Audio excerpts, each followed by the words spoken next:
Corona lockdown ने हम सबको एक बड़ी ही विचित्र स्थिति में डाला हुआ है। हालांकि धीरे धीरे अनलॉक की प्रक्रिया शुरू हो चुकी है, लेकिन अभी भी लॉकडाउन पूरी तरह से हटा नहीं है। हम सभी चाहे किसी भी एज, जेंडर, इनकम, प्रोफेशन आदि में हो, सभी कहीं ना कहीं इससे प्रभावित हुए हैं। हमारी जीवन शैली में महत्वपूर्ण बदलाव आए हैं। वास्तव में हम में से कई अनिश्चितता, चिंता और कभी कभी अकेलेपन से लड़ने के लिए संघर्ष कर रहे हैं। आप छात्रों पर स्थिति थोड़ी ज्यादा कठोर है। आप सभी अपनी नई कक्षा के लिए तैयार हो रहे हैं, नए सिलेबस के साथ तालमेल बिठा रहे हैं। इस लॉकडाउन के कारण आपकी कैंपस लाइफ आपके जीवन से गायब है। हालांकि आपके स्कूल्स और कोचिंग आपकी पढ़ाई को जारी रखने के लिए हर संभव प्रयास कर रहे हैं और आपको हर प्रकार का सपोर्ट भी दे रहे हैं। आपकी ऑनलाइन क्लासेस भी जारी हैं, लेकिन सिर्फ और सिर्फ ऑनलाइन मोड में पढ़ाई करना आप छात्रों के लिए कष्टकारक है, क्योंकि आप 100% डिस्टेंस लर्निंग मेथड से पढ़ने के आदी नहीं हैं। यह मैं जानता हूं, लेकिन चिंता ना करें, स्थितियां सामान्य हो रही हैं और आगे और हो जाएंगी। इसलिए परेशान ना हो और बहुत तनाव में ना रहें। हालांकि घर से अध्ययन करने से कई चुनौतियां सामने आई हैं, जिनका आपने पहले शायद ही कभी सामना किया हो। फिर भी आप लोगों की एक अतिरिक्त जिम्मेदारी है कि आप इन सबके बीच अपने शारीरिक और मानसिक स्वास्थ्य की भी देखभाल करें। जहां तक हो सके तनाव से मुक्त रहें। नमस्कार दोस्तों, मैं हूं डॉक्टर विवेक जैन, आपका कैरियर काउंसलर, कोच और मोटिवेटर। और आज आपसे चर्चा करने आया हूं उन चीजों के बारे में जो आप छात्रों को इस लॉकडाउन से प्रभावी रूप से निपटने में मदद करें। आप न सिर्फ अपनी पढ़ाई को और बेहतर तरीके से कर पाएंगे, बल्कि अपना खुद का भी बहुत अच्छे से ध्यान रख पाएंगे।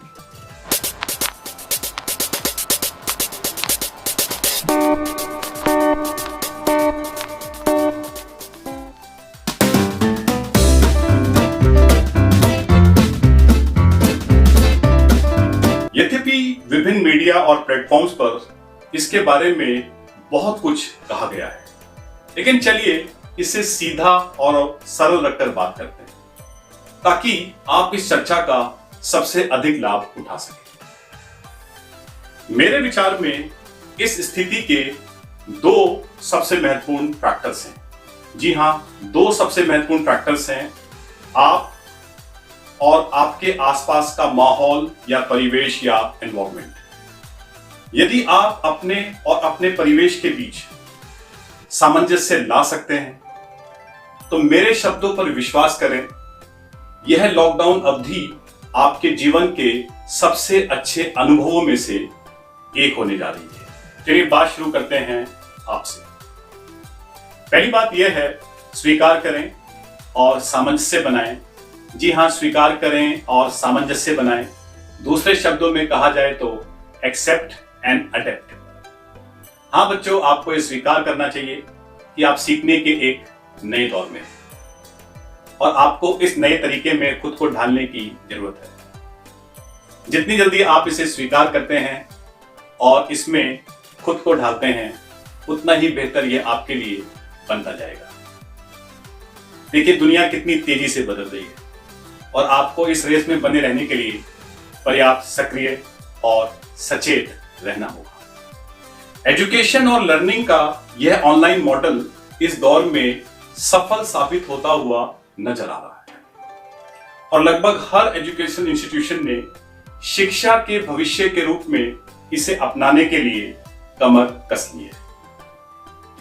इसमें कुछ कमियां हो सकती हैं, लेकिन इसके उज्जवल पक्ष या इसके कितने फायदे भी हैं, इसकी भी अनदेखी नहीं की जा सकती।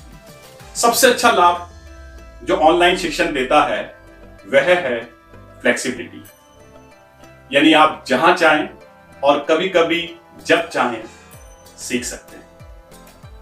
क्या यह आपके लिए एक बड़ा फायदा नहीं है? नंबर 2, आपकी स्टडी हैबिट्स, आपकी पढ़ने की आदत। सबसे पहले यह देखें कि आप किस तरह से सर्वश्रेष्ठ अध्ययन करते हैं, means how you study the best.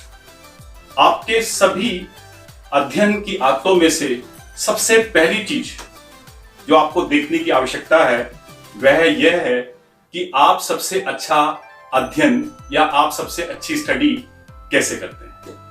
आपको सीखने का एक ऐसा तरीका अपनाना चाहिए जो आपको सबसे अच्छा लगे। हालांकि अलग अलग छात्रों की सीखने की अलग अलग पद्धति और शैली होती है। अगर हम इसके बारे में और जानना चाहते हैं तो वार्क मॉडल काम में आता है।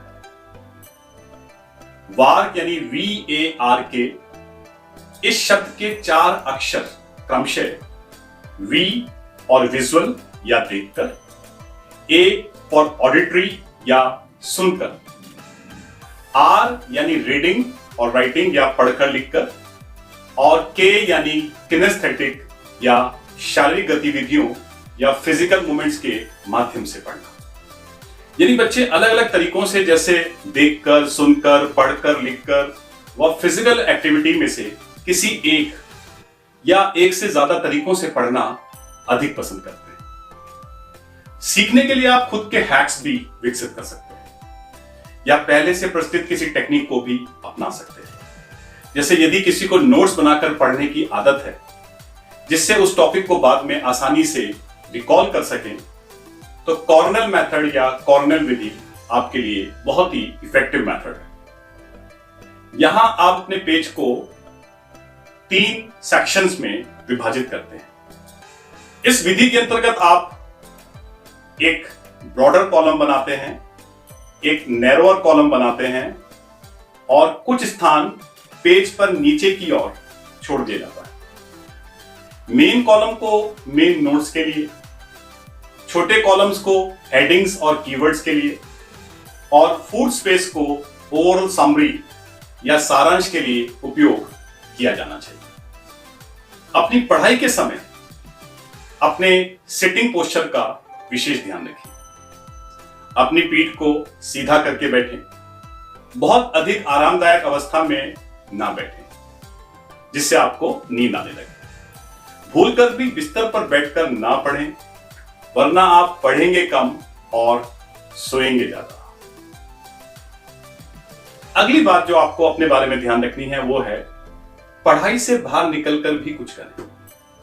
आप घर पर कुछ एक्स्ट्रा करिकुलर और इंटरेस्टिंग चीजें कर सकते हैं। आप सामाजिक रूप से उपयोगी कुछ भी कर सकते हैं। इस तरह की गतिविधियां निश्चित रूप से आपको स्वयं के प्रति विश्वास के साथ साथ आपके आत्मसम्मान को भी बढ़ाएंगी।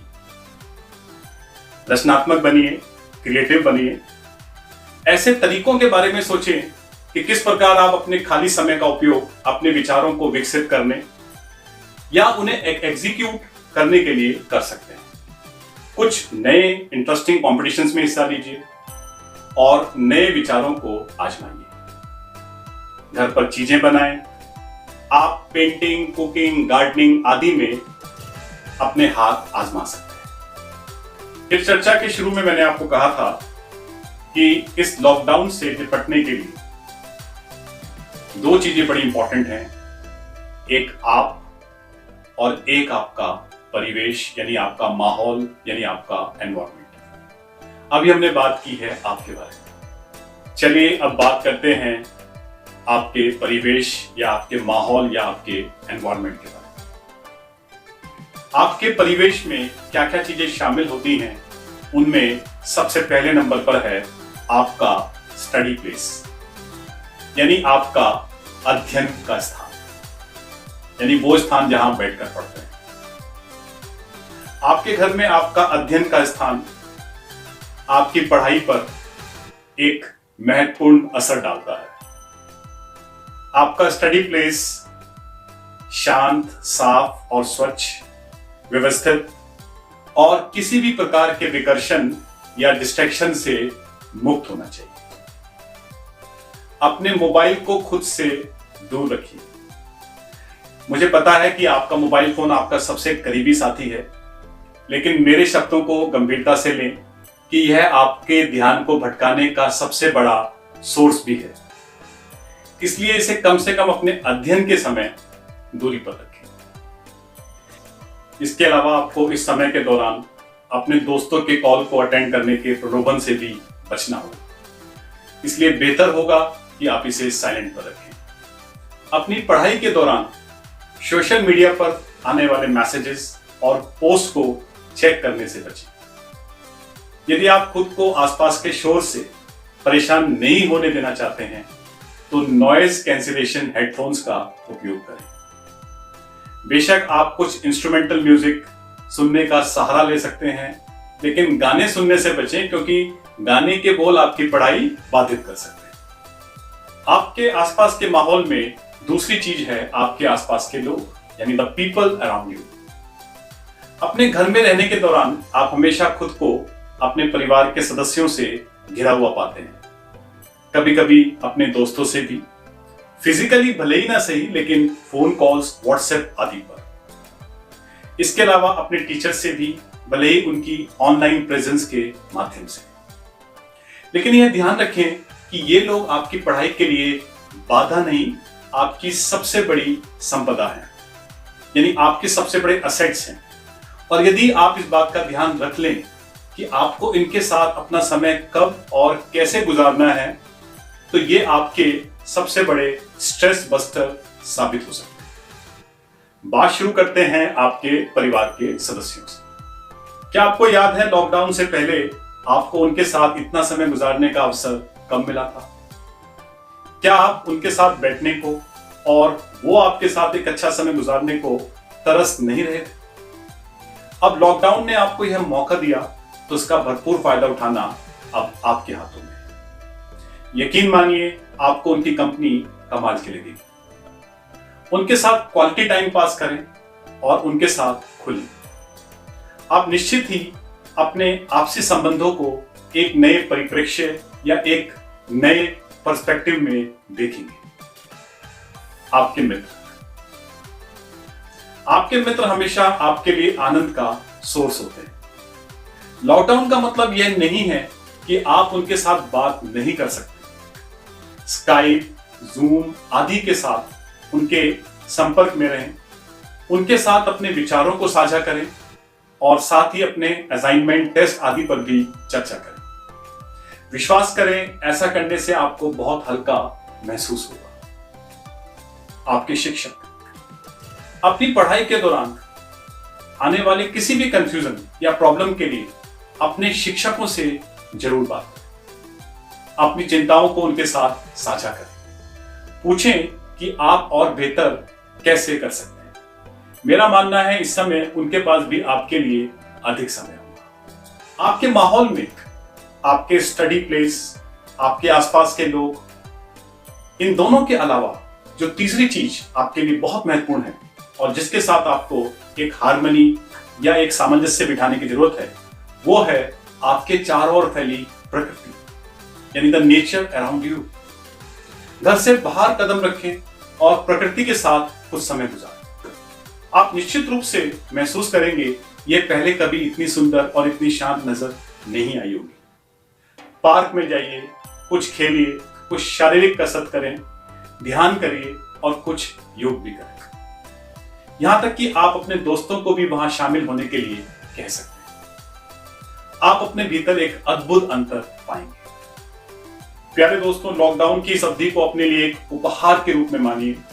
इस समय का उपयोग अपने जीवन को एक नए नजरिए से समझने में, खुद को रिचार्ज करने, नई चीजों को तलाशने और स्वयं को परिवर्तित और परिष्कृत यानी रिफाइन एंड रिफॉर्म करने के लिए करें। आपको यह समय फिर कभी नहीं मिलेगा। जितना हो सके उतनी खुशी से इस समय को गुजारें और इसका सदुपयोग करें। उम्मीद करता हूं दोस्तों कि मेरा ये वीडियो आपको पसंद आया होगा और आपने उन सब बातों को ध्यान से समझा होगा जो आप छात्रों को इस लॉकडाउन से प्रभावी रूप से निपटने में मदद करेंगे। आप अपनी पढ़ाई के साथ साथ अपना खुद का भी बहुत अच्छे से ध्यान रख पाएंगे, ऐसा मेरा विश्वास भी है और कामना भी। अपने प्रश्न, सुझाव और कमेंट्स मुझे भेजते रहिए।